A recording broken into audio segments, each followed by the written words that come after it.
trabalhos assim, muito próprio dessa cultura muçulmana, né, dos mouros, daqueles povos. Opa, João Nicodemos chegou aí na área. É isso aí, vamos chamar então agora o João Nicodemos para se apresentar para a gente poder conhecer melhor esse aí, rabequeiro, construtor de instrumentos musicais. Seja bem-vindo, João Nicodemos.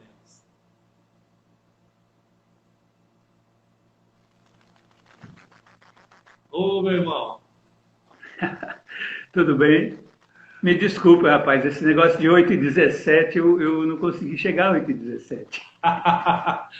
Não tem problema, eu fiquei aqui conversando com o pessoal aqui, a gente estava com uma conversa até boa, quando a gente guardava o senhor chegar aí. Legal, opa, parece que o teu óculos você comprou a mesma banquinha do chinês que o meu, é? Foi, é. É bem parecido. Mas me desculpe o atraso, viu? Você e as pessoas que estavam aguardando. Eu ainda estou me recuperando, como eu lhe disse, né? Estou andando com o pé doendo muito e tal, e tudo muito lento ainda, sabe? Aí eu acordei até cedo o suficiente, mas de repente adormeci de novo, cara. Foi uma coisa maluca. Mas enfim, estamos aqui. Agora pode dar sequência na conversa. Se a conversa já vinha boa, vai dizendo e eu vou entrando nela também. Legal. João, me fale de onde você está falando, João. Eu estou falando do planeta Terra. É um lugar ainda bastante aprazível. Graças a Deus. Né? A minha oficina, atualmente, ela está em Caruaru, no interior do Pernambuco, na zona rural. Então, eu digo que estou no planeta Terra porque eu tenho a noção bem clara que eu estou no planeta Terra. Né? Vejo a paisagem e tudo. Mas, assim, não é um lugar facilmente identificável, que tem alguma relação. É uma zona rural, num lugar agreste, mas bem agradável. Ah, que legal, hein? Eu tive aí no Pernambuco, em Recife. Esse Recife, esse tempo atrás, me contrataram para fazer uns pareceres de projeto aí para a cultura popular. Aí eu fui aí. Sim. Gostei muito da cidade, viu? Que bom, que bom, que bom. Fiquei aí Muito dias, bem. uns 10 dias. O Pernambuco tem uma história muito rica. Deixa eu te perguntar.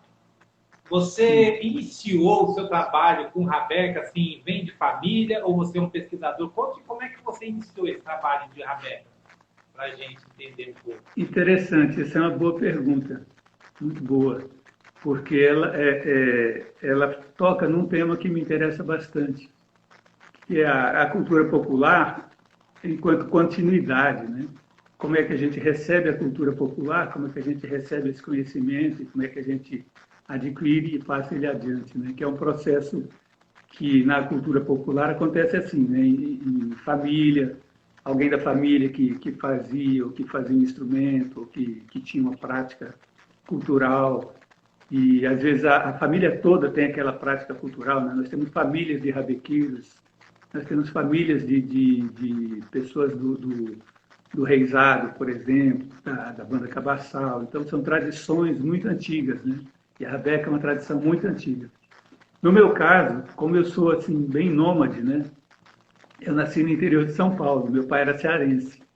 E eu cresci dizendo que ia para o Ceará, né? Eu fiz o caminho inverso de toda a meninada da minha geração, né? Que nascia no Ceará e queria ir para São Paulo. Eu nasci em São Paulo e queria ir para o Ceará. E dizia desde menino que quando eu crescesse, quando eu crescer eu vou para o Ceará, né? E eu cresci e fui para o Ceará. E lá eu tive contato, então, com a cultura que era do meu pai, né? Na família, meu pai era o cearense, né? E ali eu fui absorvendo coisas que eu sempre gostei desde muito novo. Vocês estão me ouvindo bem, né? Tá bom o áudio? Para mim, eu estou com o ar-condicionado ligado, eu vou até desligar ele para me ouvir melhor. Mas para mim, deixa eu desligar aqui para ver se é o... Sim. Eu estou conseguindo ouvir, mas eu estava tendo ouvindo? dificuldade por causa do barulho do ar-condicionado. Vamos ver agora. Tá. Eu gosto de usar o fone porque fica melhor, né? Não, agora tá Mas, jóia. enfim, tá bom. Então, e no Ceará eu tive contato com várias coisas da cultura popular, eu já tinha uma cultura também de família, herdada da minha região, né? E a rabeca entrou por aí, pelo Ceará, né? Lá eu conheci o Cego Oliveira, que tocava na feira e tal, e tive esse contato com a rabeca. Mas não foi imediato assim, me encantei. Não, eu tive contato com a rabeca da forma como uma coisa da rua, da feira, como outras, os tocadores de pife e tal. Mas passou um bom tempo, uma amiga falou: Ei, Nicodemos, ó, se você quiser, você quer uma rabeca? Ela achou que eu queria uma rabeca, e talvez eu quisesse mesmo, né? Porque eu O senhor tocava já era pife, músico. eu já tocava cavaquinho, tocava viola caipira, já tinha uma historiazinha, né? Já tinha feito várias. Aí eu falei, sim, quero. E essa rabeca era do mestre Nelson da Rabeca. Ela demorou para chegar até minha mão uns 2 anos. E, e quando chegou, eu tentei tocar e tal, não, assim, não me identifiquei muito. Ela não era muito tocável, né? Segundo o meu critério. Mas mais um tempo adiante me chamaram para fazer a música de cena de uma peça de teatro, onde teria rabeca, viola, e aí eu fui fazer. Durante o espetáculo, durante as temporadas, eu caí num blackout, caí com a rabeca na mão e ela quebrou o braço. Aí, rapaz, foi um negócio traumático, né? Mas, ao mesmo tempo, eu vi ali uma oportunidade. Então, no dia seguinte, eu peguei a rabeca e comecei a refazer. Aí eu refiz a rabeca, recoloquei o braço, e arredondei, enfim, botei a minha mão ali, né, para ela ficar mais do meu jeito também. E ela ficou melhor de tocar e tudo. Aí depois eu levei para o mestre Nelson da Rabeca, né, lá em Maceió, em Floriano. Ele viu, ficou admirado, gostou, viu até umas novidades lá. Enfim, o fato é que daí para frente eu comecei a tocar.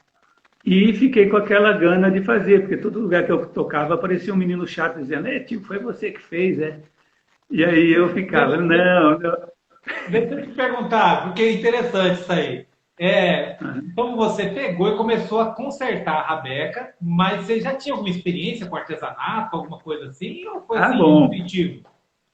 não, isso aí aconteceu o seguinte, essa pergunta foi boa também. É porque quando eu era menino, eu acho que eu sou um pouco mais velho que você.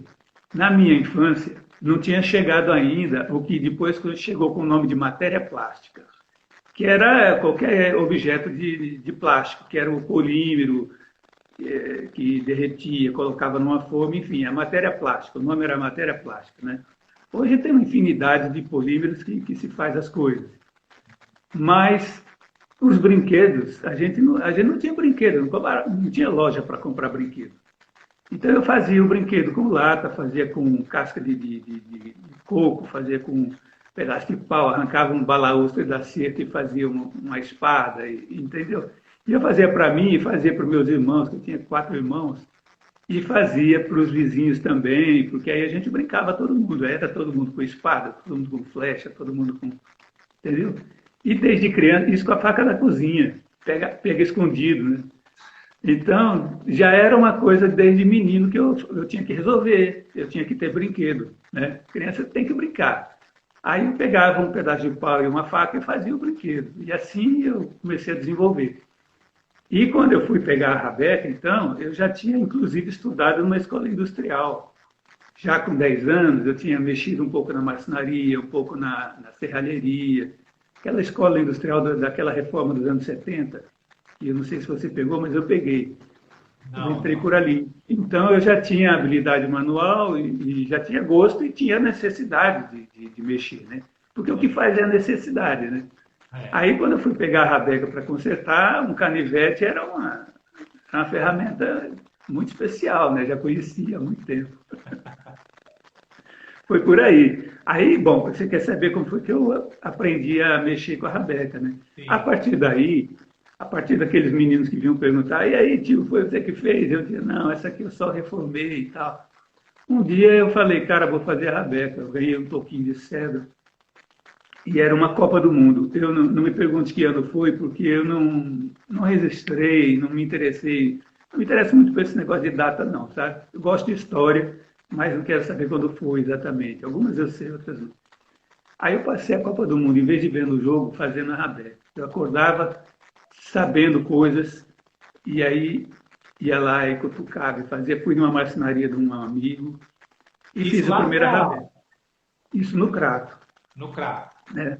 Eu pedi umas máquinas lá pedi para trabalhar na serraria, na marcenaria de um amigo, e fiquei uma semana lá. Fiquei uns 10 dias, mais ou menos. A Copa do Mundo todinho, o povo vendo o jogo e eu cutucando a madeira e tal.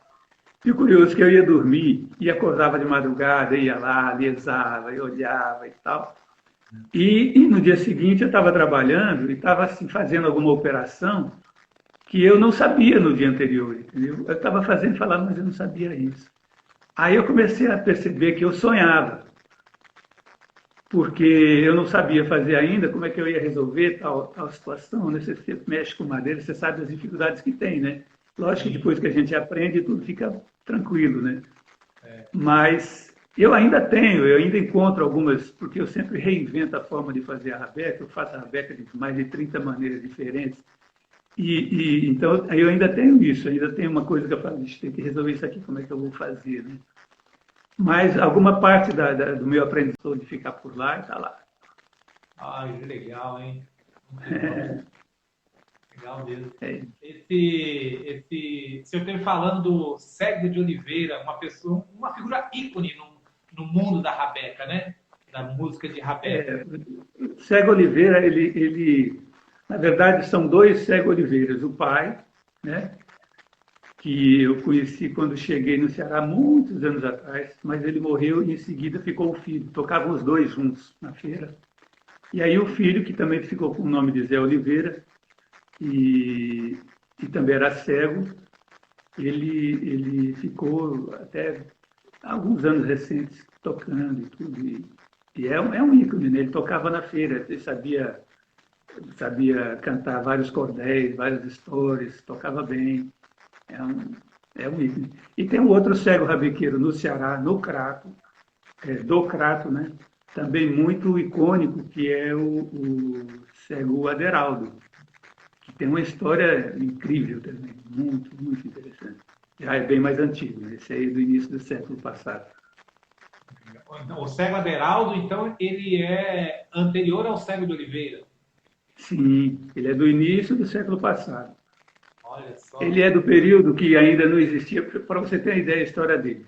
Assim, um fato, né? Ele era cego e um trabalho que ele fez na vida dele, ele fez vários, um deles, ele foi cinematógrafo. Ele foi um exibidor de cinema. Então, ele tinha uma máquina, ele comprou a máquina de exibir o filme, né? Aqueles rolos e tal. Ele viajava pelo interior, levava a máquina, passava o filme para as pessoas e descrevia o filme em versos, às vezes. Olha, e sendo cego. Cego. Então, uma coisa assim, absurda, né? Esse cara, esse aí então, esse aí tinha ligação direta. Cego Aderaldo. Cego Aderaldo. Legal. Tocava rabeca também. E aí, quando você iniciou a fazer as rabecas, você iniciou assim para atender aquela sua necessidade de instrumental, né, de ter aquele instrumento da forma que você precisava tocar, ou você já começou a fazer rabeca pensando de ter uma renda com aquilo, vender rabeca? Porque hoje em dia eu vejo que você tem tanto de trabalhos realizados aí, né? As coisas começam devagar, né? Eu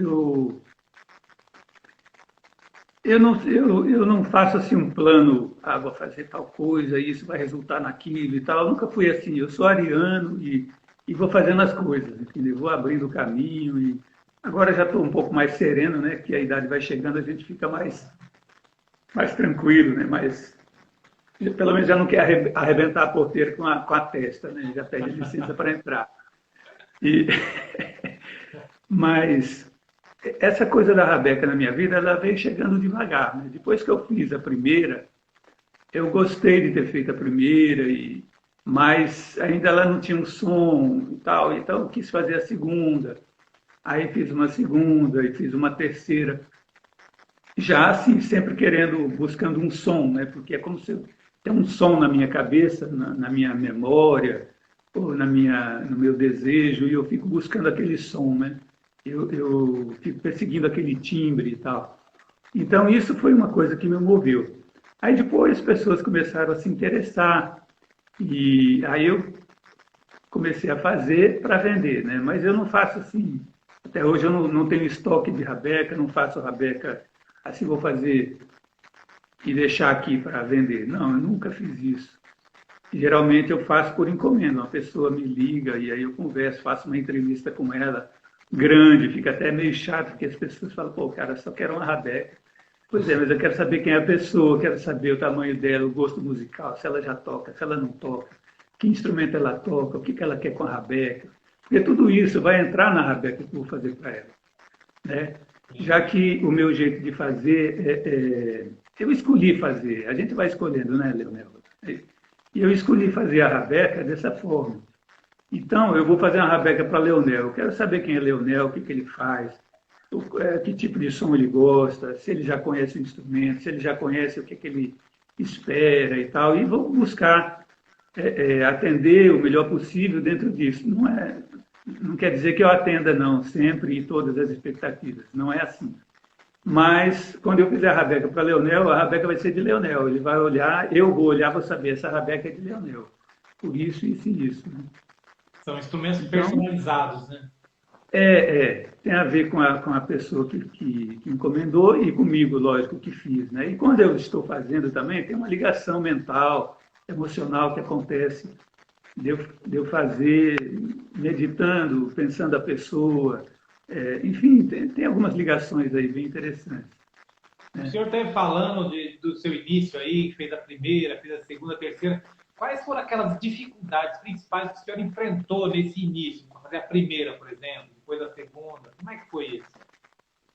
Bom, a primeira foi tudo muito, muito difícil, porque era assim, eu nunca tinha feito. Na verdade, quando eu era menino, com uns 8 anos de idade, eu conheci o violino. Nesse tempo, a música chegava para mim através da voz da minha mãe, que cantava em casa o dia inteiro, e, eventualmente, o rádio, que também trazia a música boa, a música que tinha na época, né? E o serviço de alto-falante da escola, do Colégio Dom Bosco, que era perto da minha casa. A música chegava para mim assim, né? Mas, um belo dia, apareceu um professor na escola que tocava violino e tocou violino para a gente. Aí eu falei, nossa, fiquei encantado, né? E em casa eu tentei fazer um violino. Imagina uma criança com 8 anos querer fazer um violino, né? Você que é do ramo, você sabe. Eu tenho a ideia, eu estiquei uma cordinha que não era nem de nylon, porque nylon também não era uma coisa que chegava na mão de um menino assim. Não era filho de pescador, né? Então, estiquei uma corda de linha e tentei esfregar um pauzinho com um zíper. Imagina, o zíper é que ia dar a fricção. Ó. Mas o fato é que eu quis fazer um violino com 8 anos de idade. Né? Ficou se achando um gafanhoto, né? Tocando com a canela dele. Falei, rapaz, acho que vai dar, né? Mas menino sonha, né? E para menino o mundo tem essa idade aí, o mundo é um encanto, né? A gente, só de imaginar, consegue fazer coisas, né? Viajar e fazer mil. Eu viajei muito, não sei se você, mas tinha uma máquina de costura da minha avó em casa, aquelas com um pedalzinho assim.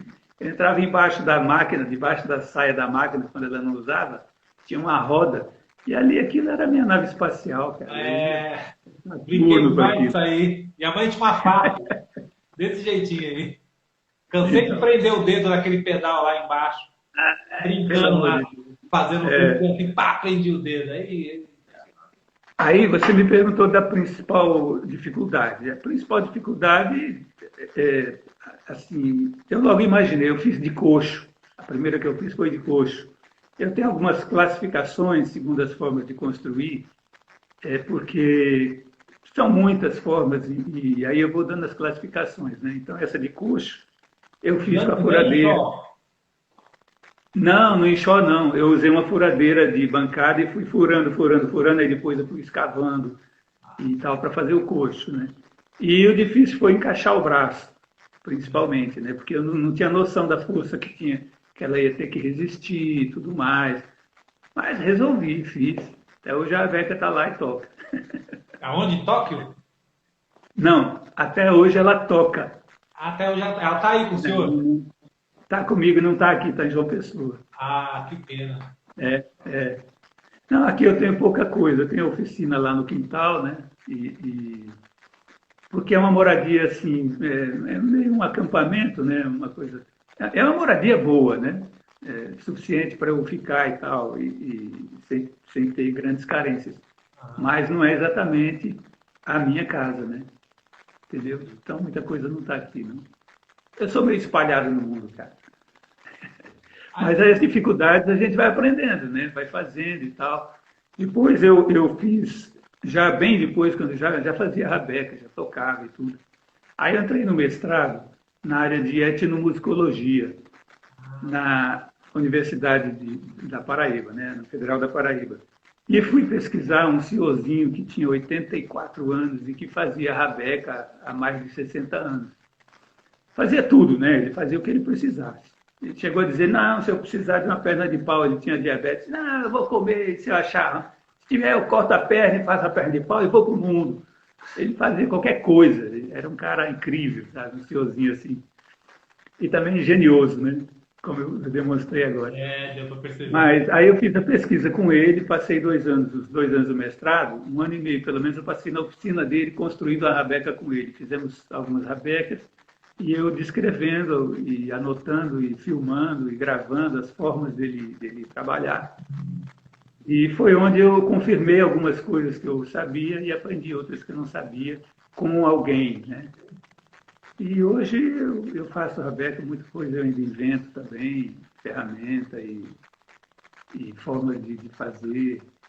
Então, eu sei que eu conheço várias maneiras de construir uma rabeca, cara. Eu não fiz a conta, porque às vezes colocar a cinta eu coloco de um jeito, às vezes eu coloco de outro. Tem várias maneiras de fazer essa cinta, de colocar, de dobrar. Às vezes eu boto a cinta recortada, que ela já é recortada no formato, sabe? Então são várias. E cada rabeca sai. O Sebastião da semana passada, só que ele só faz desse jeito aí, com a cinta recortada. O senhor faz com ela recortada, faz a cinta dobrada, igual faz o violino. Dobrada. Faz de coxo. Faço de coxo também.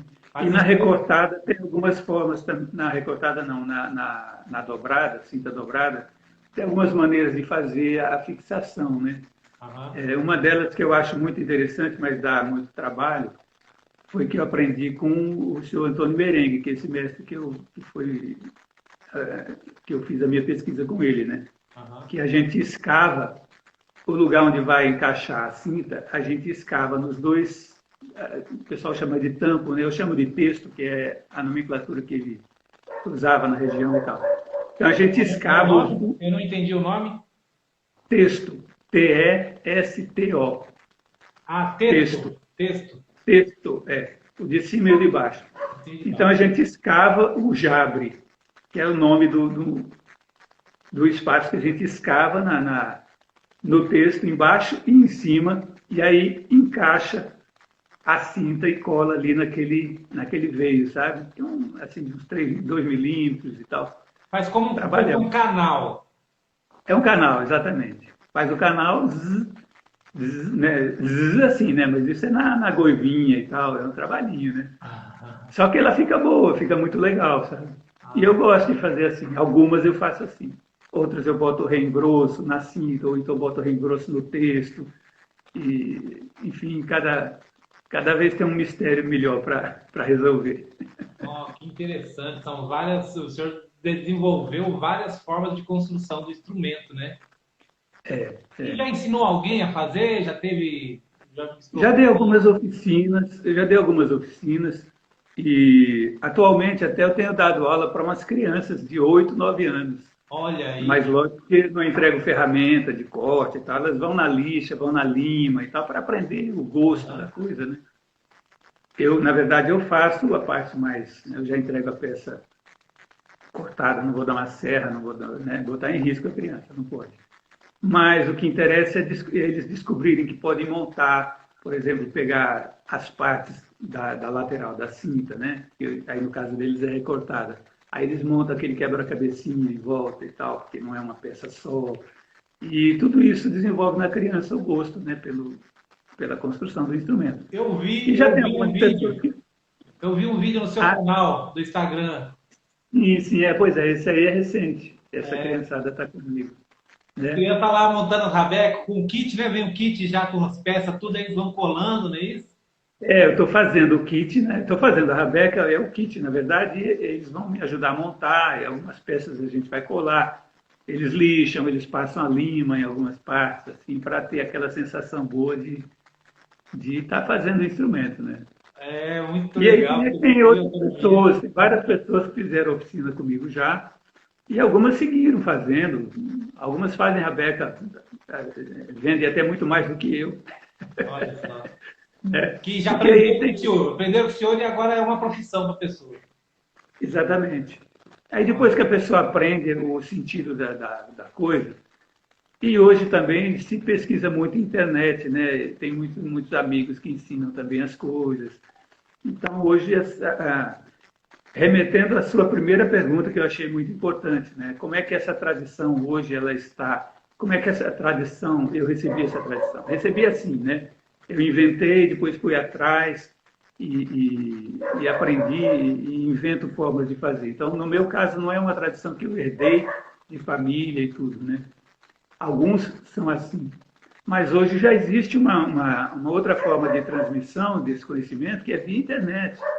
Então, se você for pesquisar, vai ter vários lugares onde estão ensinando a colar, tem a luteria de violino, onde muita gente está também trazendo coisas da fabricação do violino para a rabeca, está havendo uma transformação.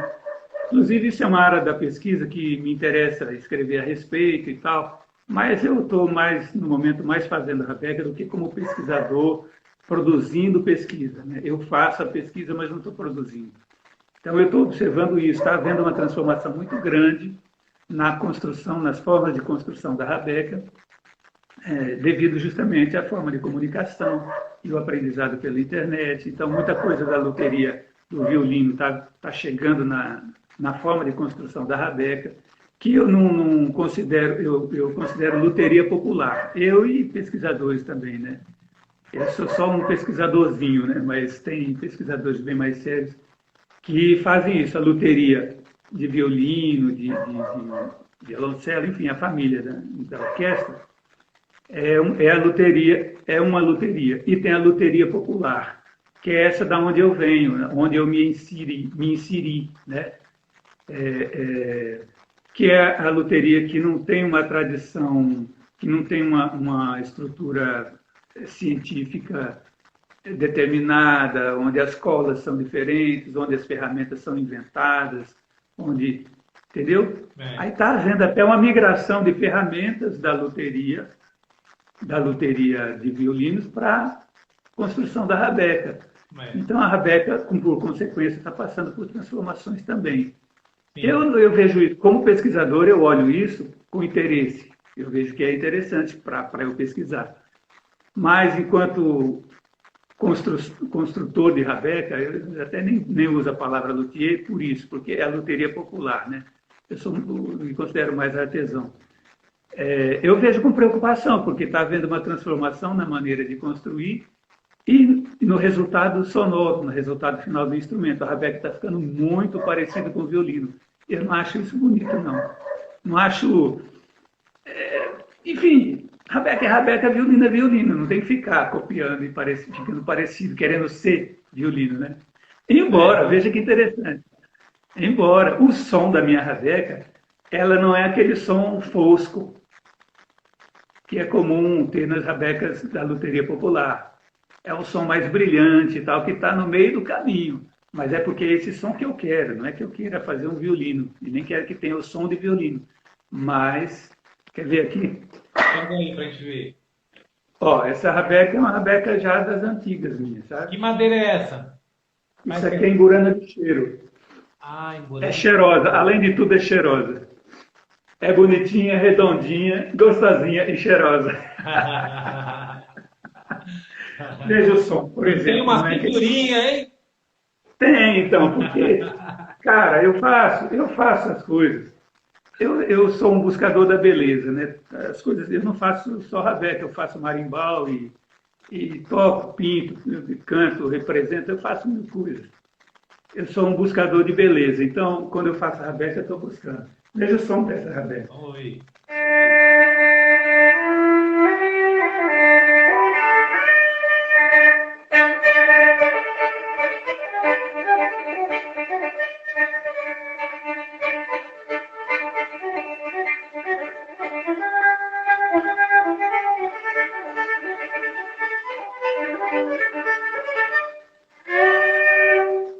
Nossa, lindo, viu? Que som. Quer dizer, É um som bem doce, né? é um timbre doce. Hã? É um timbre doce. Eu busco um timbre doce, doce. arredondado. É. Ela Pelo é seguinte, cheirosa, é redondinha e ainda é docinha. tem um som doce, né?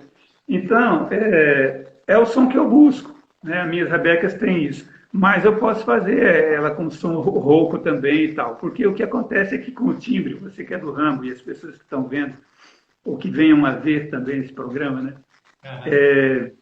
O timbre, quanto menos ruído, mais limpo, né? Você pega uma rabeca com esse som, por que ele tem esse som limpo? Porque não tem ruído. Eu eliminei as possibilidades de ruído o melhor possível, usando a madeira, a altura da corda, o jeito de tocar, a crina, várias coisas entram nisso, né? Que tipo de corda que o senhor usa nessa rabeca aí? Qual é a corda que tem nela? Ó, geralmente eu misturo muito também, sabe? Aqui tem corda principalmente de guitarra. Corda de Corda de guitarra. guitarra é aquela corda lisa. Mas eu gosto de usar de violino, gosto de usar de cavaquinho, gosto de usar eventualmente de violão de aço. Qual que é a afinação que ela tá, essa rabeca? Afinação, eu uso o jeito de falar da forma que a gente aprende na escola, né? Do agudo para o grave. Mi, lá, ré, sol. Que é a afinação do bandolim também, do violino, né? Mas também tem outras que eu faço afinação. Essa dá mais possibilidades, né? Você ganha uma nota a mais ali no dedinho, né? Dependendo da sua intenção, é bom ter uma nota mais aguda. Dependendo, é bom ter uma nota mais grave, né? Então, eventualmente, eu faço rabeca com aquela afinação que é usada na viola de arco também, né? Lá, ré, sol, dó. Isso. Que é abaixo dessa uma quinta, né?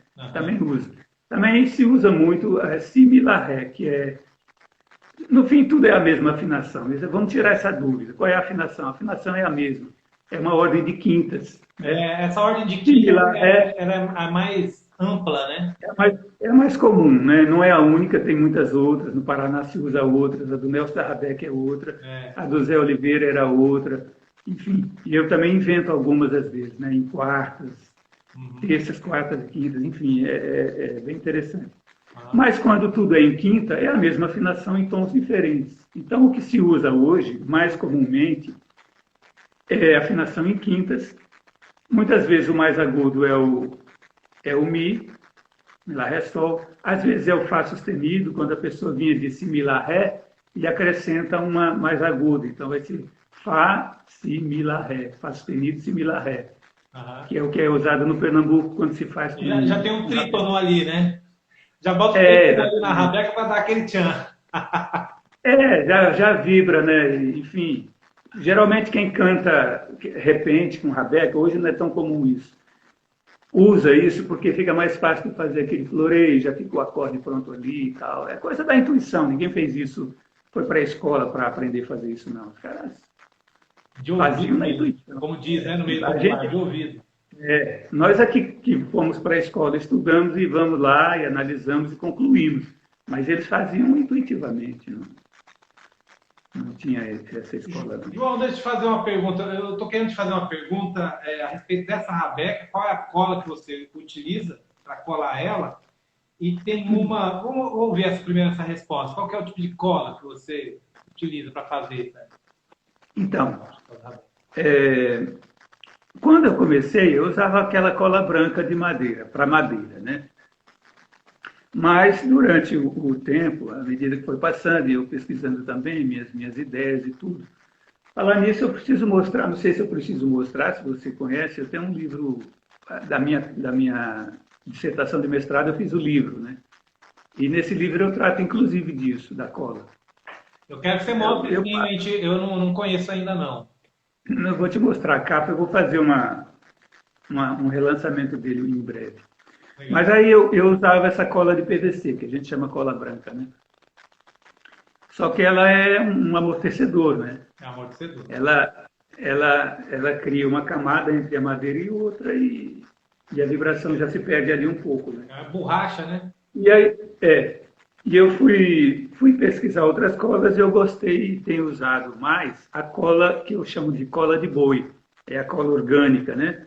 Que é aquela cola feita com cartinagem de boi e tal. E, bom, é lógico, você sabe que na luteria oficial tem vários outros tipos de cola e tal, né? Aham. Mas eu tenho um viés, não gosto nem de dizer assim, o nome é naturalista, enfim, mas eu cuido da natureza o melhor que eu posso, sabe? Aham. Então, na rabeca, a única coisa que não seja correto segundo essa ideia, né? Não estou querendo criticar ninguém de forma nenhuma, né? Estou falando da minha colocação. É o uso da cola orgânica de boi, porque um boi morreu, né, para fazer isso. Só que o boi não morreu para ser feito cola, né? Então, isso aí, por aí eu já me desculpo, né? Não, a cola é praticamente um subproduto do boi, né? É. Ninguém mata um boi para fazer cola de jeito nenhum. Não, Então, não. Mata para né? comer. E tem outras utilizações, tudo mais. Eventualmente eu uso partes de osso, eu faço a pestana às vezes de osso, consigo um som mais duro, mais vibrante, né? Enfim, então o que eu tenho gostado mais é isso. Mas hoje tem colas no mercado que você sabe, né? A gente passa a cola, coloca assim, daí alguns minutos, você não tira, não cola, descola de jeito nenhum e tal. Então, são colas boas também, e também já usei. Mas geralmente elas se vencem, você compra o tubo e ela se vence logo, porque também não gasta tanta cola assim. Então eu estou fazendo mais com a de boi, que eu compro no mercado em Juazeiro do Norte, no Ceará. Em Pra você ter pozinho. uma ideia. Ela vem em placa. Ah, vem Ela vem uns placa? uns tabletão assim.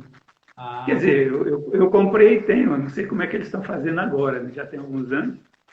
E aí eu vou quebrando e aí derrete com água, enfim. aham. Aquele cheirinho gostoso. Mas a cola que eu uso é essa. Tinha uma outra pergunta que você ia fazer. É assim, que inicialmente o senhor era músico, né? Trabalhava com. Ainda trabalha, né? Com música e arte, esse tipo de coisa. Não mexia com a luthieria. Aí passou a mexer com a luthieria. Quais benefícios que o senhor vê que acrescentou na sua vida atuar no meio da luthieria também? Agregar isso à sua arte, né?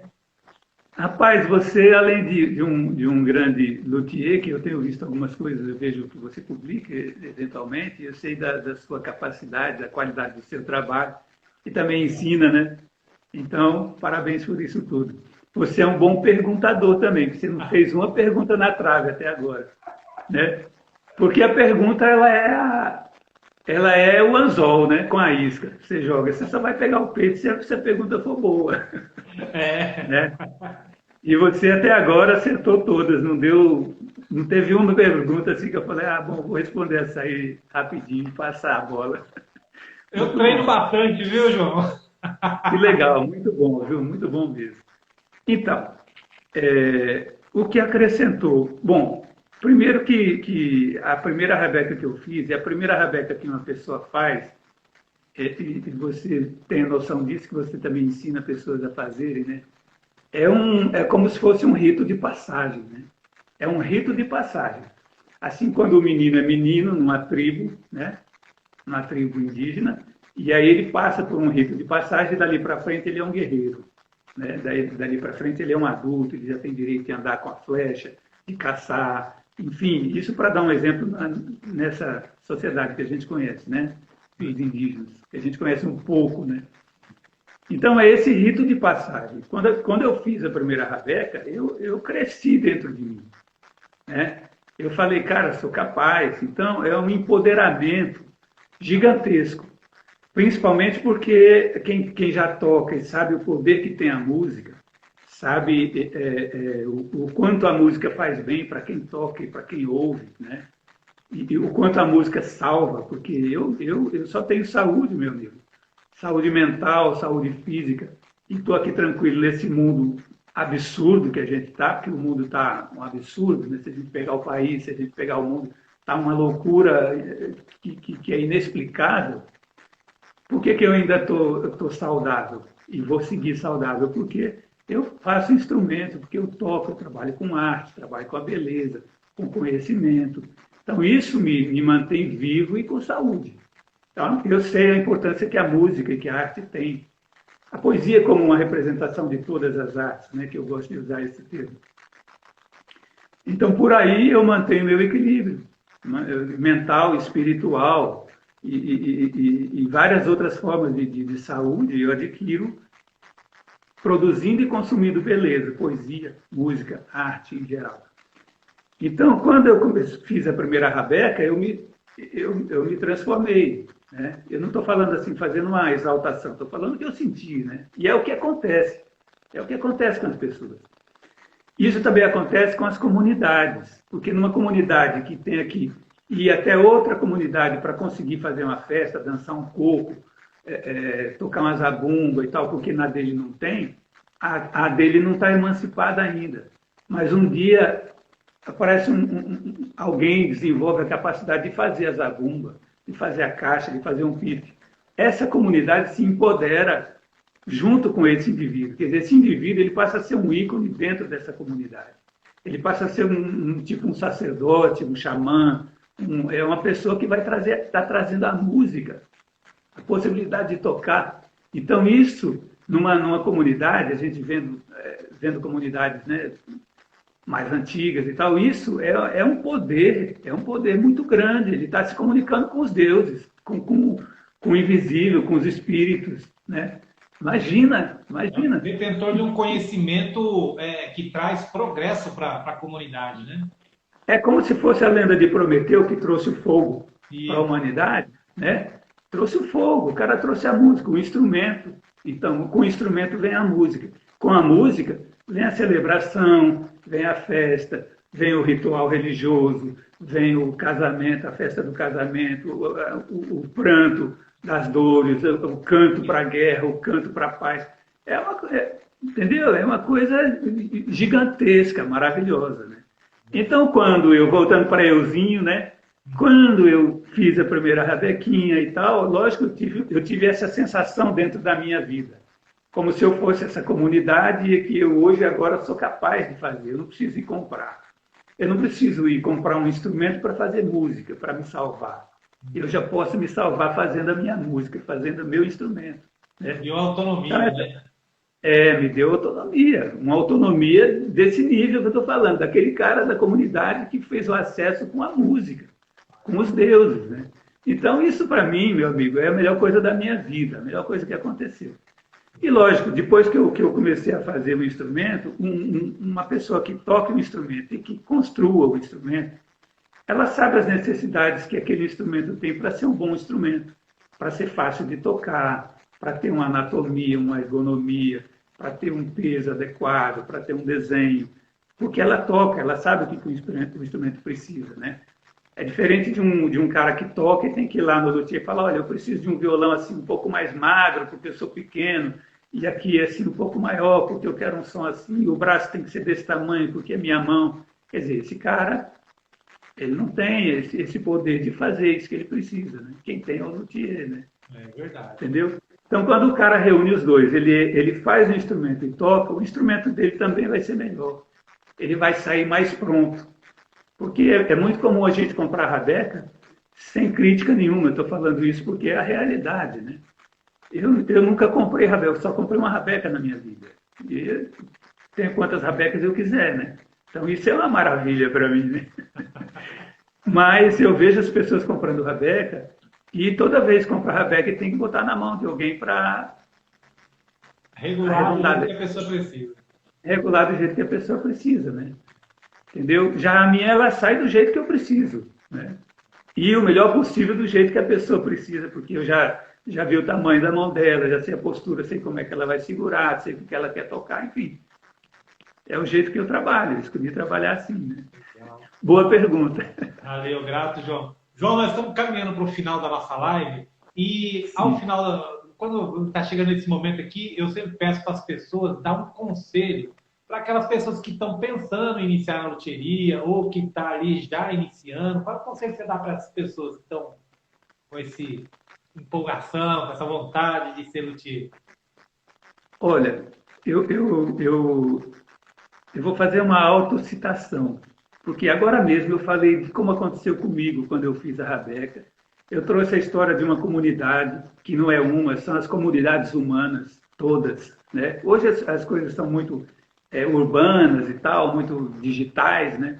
Mas se você for para o interior, para os interiores, para o Brasil profundo, você vai encontrar uma infinidade de comunidades onde a tecnologia ainda é o facão, é a faquinha, é uma furadeira de mão, entendeu?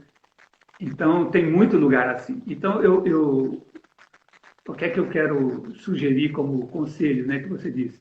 Escuta essa história que eu falei de como foi o que aconteceu comigo quando eu fiz a Rabeca e o que acontece com a comunidade, quando alguém na comunidade tem a capacidade de fazer um instrumento, o que é que isso causa na comunidade, na pessoa, qual a importância disso. Aí essa pessoa que está querendo um conselho se coloque no lugar desse, que vai ser um dia, vai ser o xamã, vai ser o luthier, vai ser o músico, vai ser o poeta, vai ser o mediador entre a matéria e o espírito, os espíritos, enfim. Essa pessoa pode ser isso. Se ela quiser fazer um instrumento, ela vai ser isso, porque construir um instrumento não é apenas uma coisa. Esse instrumento aqui, por exemplo, ele vai sobreviver a mim, sem dúvida. Minha matéria se vai, mas essa vai ficar. Alguém vai tocar nela. Não sei quem é, porque não sei quem é que vai ficar com ela, né? Enfim, mas ela vai continuar fazendo o trabalho dela. Ela vai continuar sendo o mediador entre o silêncio e a música, entre a matéria e o espírito. Quem fizer isso, meu amigo, conquistou o direito de alguma benesse nessa vida, em outra. E eu ainda sonho voltar, reencarnar no futuro, encontrar uma das minhas rabecas e tocar com elas, mesmo que eu não saiba que fui eu, porque a memória tem isso, né? Mas eu quero encontrar com algum instrumento meu no futuro e tocar, começar a tocar mais cedo. E, com a graça de Deus, até poder lembrar, às vezes, né? Se puder lembrar, melhor ainda, né? Se pudesse, tivesse direito, melhor ainda, né? Desde que seja para... Sim, João. Pode dizer. Para encerrar com chave de ouro, toca mais uma música pra gente, então, se não for pedir muito. Rapaz, deixa eu ver aqui. O que posso fazer aqui? Dá para você tocar uma daquelas que você faz com um poema? Deixa eu tocar uma...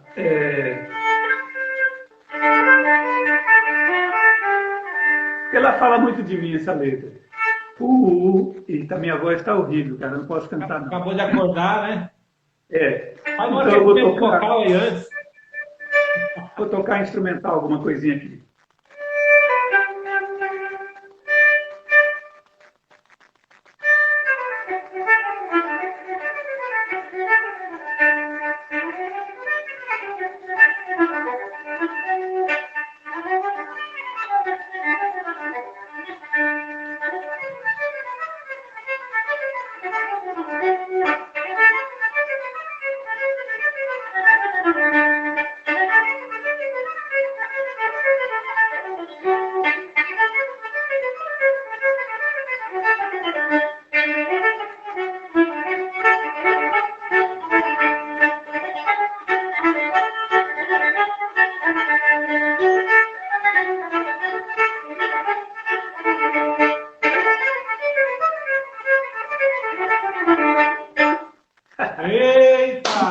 Misturei aí.